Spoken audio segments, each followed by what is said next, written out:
So it's the evening after the night before when I'm recording this, and sadly England are out of the World Cup. To be honest, I'm pretty much over it today, and all I can think about is Fantasy Premier League. What I thought I'd do today, make a video going through each of my picks for my wildcard team and have a little chat about them. I hope you find it useful. Stay tuned.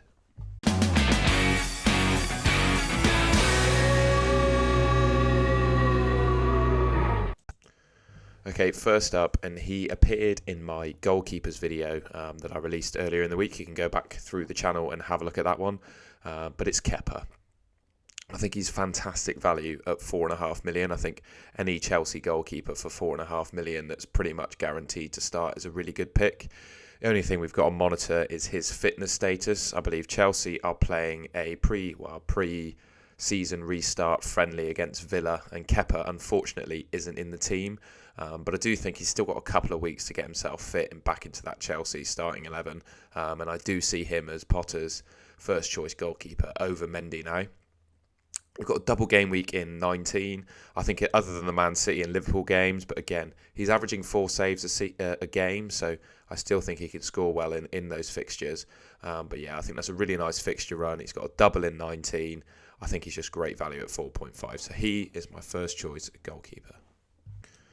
Okay, starting off with 2 defenders. Now, as I said in my defenders video that I released earlier on, there are 2 defenders that I think you just simply have to have in your FPL team without really much explanation, and that's Cancelo and Trippier. I think the 2 of these guys are the top performing defenders in the game. Cancelo, now they haven't statistically been the best defence in the league, but I do feel that Man City will kick on towards the end of the season, really start keeping some clean sheets. I think Cancelo, he's obviously going to get amongst the attacking returns, right? I know his stats haven't been quite as good as last season. I still think he's the most nailed and most attacking Man City defender. For that reason, you got to have him in your team. Similar story with Trippier, really. Newcastle are joint lowest for goals conceded alongside Arsenal, and Trippier is their best defender, in my opinion. He's on pretty much all the set pieces. He's got a cracking delivery on him. He's been amongst clean sheets and attacking returns all season long. Really nice fixture run from 17 to 22 that you can see there. So he goes straight into my team.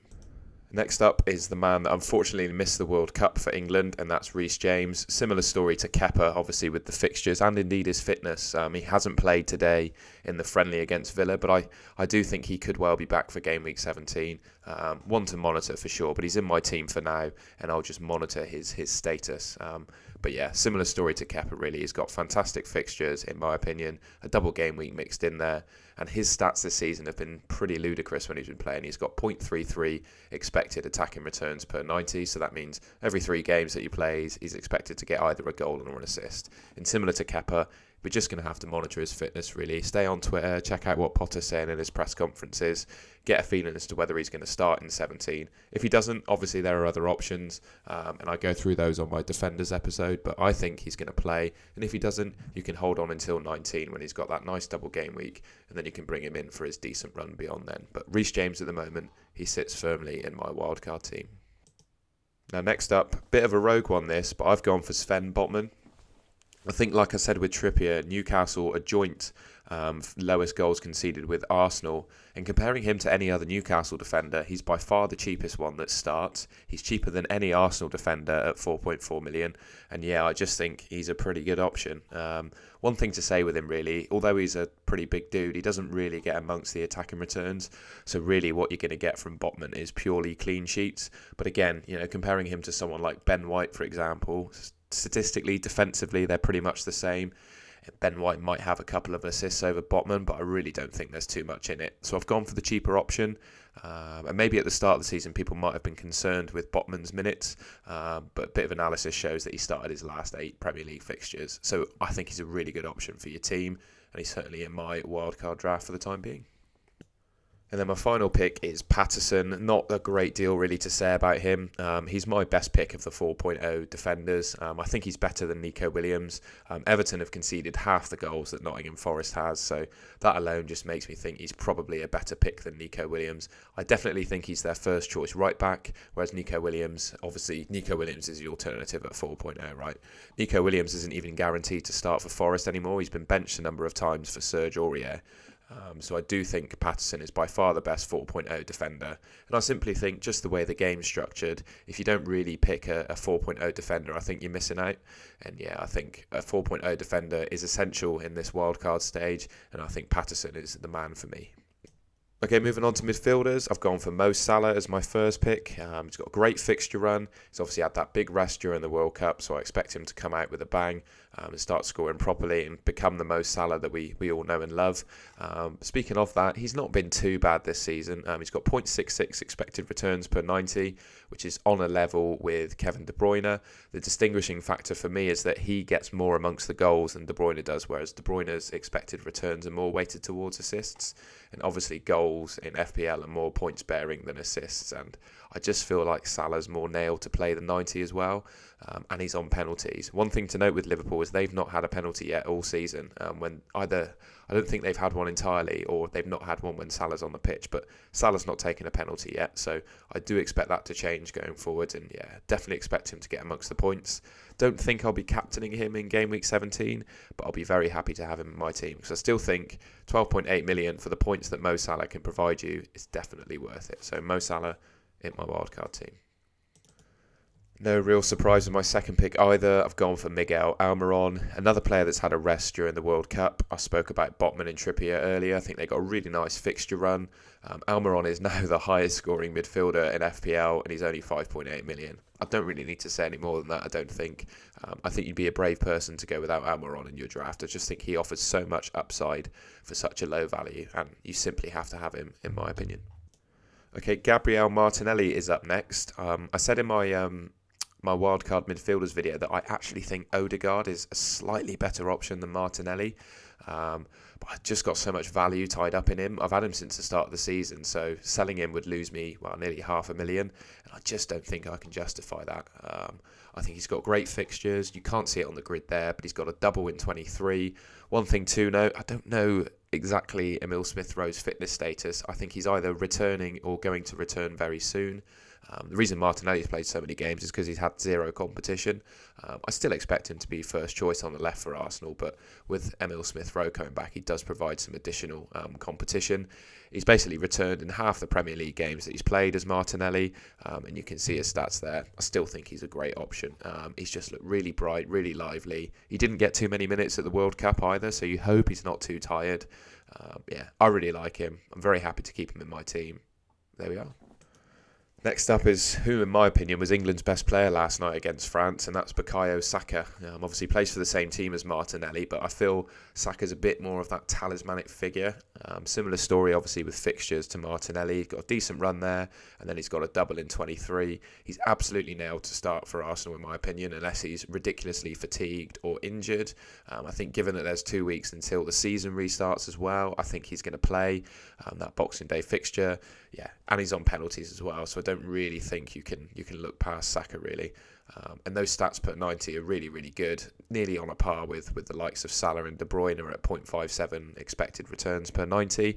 And yeah, 10 returns in 14 Premier League games. I don't think you can ask for much more for 8 million. So Bukayo Saka is straight in my wildcard team. I'm Mr. Exciting, aren't I? Sorry, it's not exactly that exciting, but some of these players you really just can't look past, can you? And Erling Haaland is one of those. The guy's ridiculous this season. Top scoring player in FPL. He's had a rest during the World Cup. He's got over 1 expected returns per 90, a double game week in game week 20. What more can you say? I think he's the outstanding captain for game week 17 and probably game week 18 as well. Straight in my team, and absolutely should be straight in yours as well. I don't really think you can go without Haaland for the start. Oh, Harry Kane, you caused me a great deal of pain last night watching you sky that penalty. But yeah, I just can't ignore him really. I think at his value, 11.6 million, he's sort of being overlooked really for the season that he's had for Spurs so far. He's been really amongst the goals and the assists with 0.8 expected returns per 90. He's just being overshadowed by Haaland. He's got a double game week in 20. Obviously one of those fixtures, well, 2 of them, one against top of the league Arsenal and then the other against Man City. Kane's got a really good record against Arsenal, and then I think Spurs match up really well against Man City as well. They've given them some real problems in the last few games that they faced them. So I definitely wouldn't let those fixtures put me off Harry Kane either.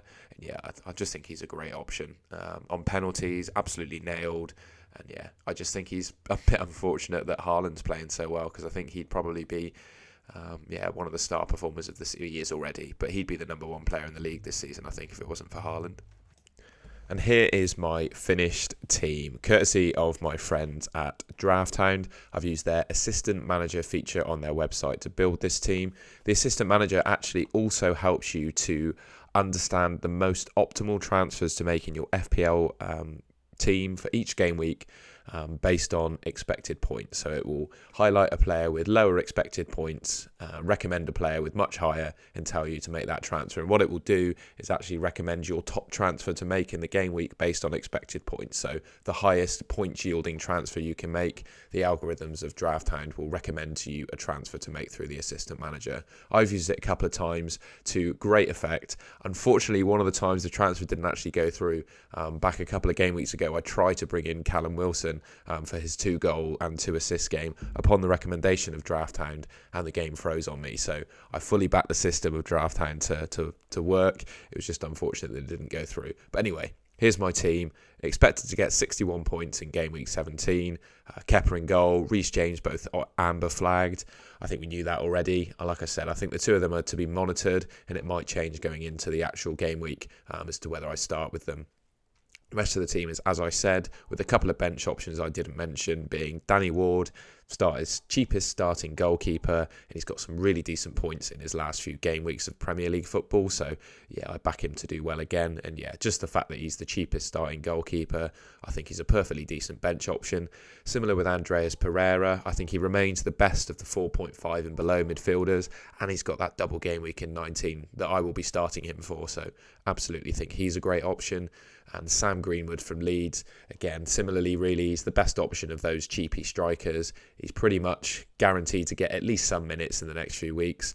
And previously, he has actually got some attacking returns as well. So I think of the cheap strikers, Sam Greenwood is the best option. And that's my team. And there we are. Hope you enjoyed that video and found it useful. If you did, be sure to like and subscribe to the Golden Goal channel. I'll have plenty more FPL content coming your way ahead of Game Week 17. Until next time, I'll see you later.